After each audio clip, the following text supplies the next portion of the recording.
May gabi mga kaisunan, ako dili ko ganahan bitaw ka ng mga reaction video, pero dili ko katulog sa video ni auntie. So paminawon nato ang iyang video.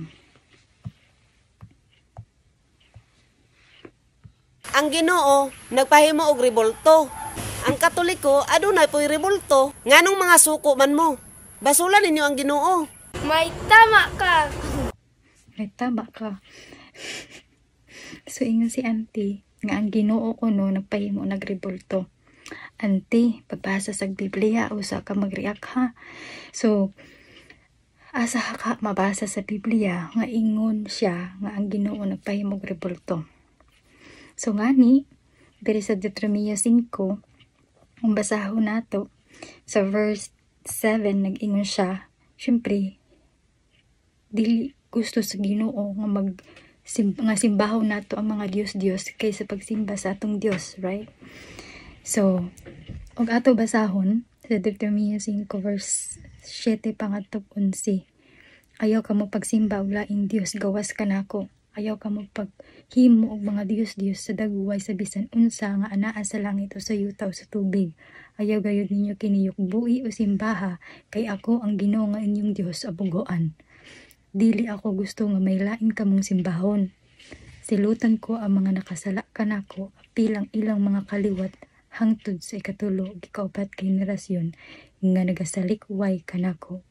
Apan ginapakita ko ang akong pagigugma ngadto sa daghang kaayong henerasyon nga nagahigugma kanako ug nagatuman sa akong sugo. So kini pa lang nga verse mabasa na nato nga ang Ginoo dili wala naghimo og Dios kay gusto sa Ginoo nga siya ang simbahon. Pero kung atong basahon sa Biblia nga sa panahon ni Moses nga gidala ang mga katawhan mga Israelihanon gikan sa Ehipto pangadto sa yuta nga gitagana sa Dios, ang mga katawhan nagapadayon sa pagsimba sa mga Dios. Ngani na story mga kaigsunan nga akong nabasa nga nag-ingon na ang Ginoo nga sige kay nagapadayon man gihapon sila sa pagsimba sa Diyosan sa ilang mga inokit. Ingon ang Ginoo, sige balaan na og simbaha ang inyong Dios kung tubagon ba mo. Basahon nato ang maghuhukom Gs versikulo 6 pangadto sa 16. Ang hindi nato makita ang mga katawhan nangayo sila pasaylo sa atong Ginoo ug nag-ilang gisimba ang atong Dios. So ning-ingon sa diri sa 6 nag-ingon, nagpakasala na usab ang mga Israelihanon tubangan sa Ginoo. Gisalikway nila ang Ginoo ug misimba sila sa mga imahen ni Baal ug kang Astaroth ug sa mga Dios sa Sira, Sidon, Moab, Ammon ug Pilistia. Tungod niini nasuko kanila ang Ginoo ug ipasagdan nila sila nga mailalom sa gahom sa mga Amorehanon ug Pilistihanon.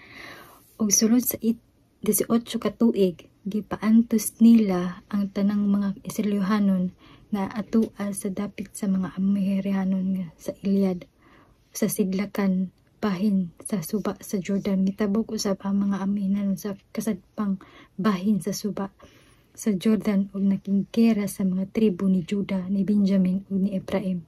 Tungod niini nagaantos pag-ayo ang mga Israel. Busa nagpakita bang ang mga Israelihanon sa Ginoo ug miingon sila, nakasala kami batok kanimo, nitalikod kami kanimo nga among Dios ug misimba sa mga imahen ni Baal. Mitubag ang Dios sa dihang gipaantos kamo sa mga Ehiptohanon, Amorehanon, Ammonihanon, Pilistihanon ug Sidonhon, Amilikanhon ug mga Amonhon, nangayo kamo og tabang kanako ug giluwas ko kamo. Apan mitalikod kamo kanako ug mialagad sa ubang mga Dios. Busa karon dili ko na kamo luwason. Lakaw kamo ug pagpakitabang sa mga Dios inyong gipili nga simbahon. Sila ang pagpaluwasa kaninyo sa panahon sa inyong kalisod. See, nag-ingon na ang Ginoo nga, sige, simbahon ninyo si Baal. Simbahon ninyo ang iyong Diyos ng Diyosan. Apan, niingon sila sa Ginoo, nakasala kami kanimo. Busa himuo ang gusto mong himuon kanamo. Apan maluoy ka, Ginoo. Dawasa kami karon.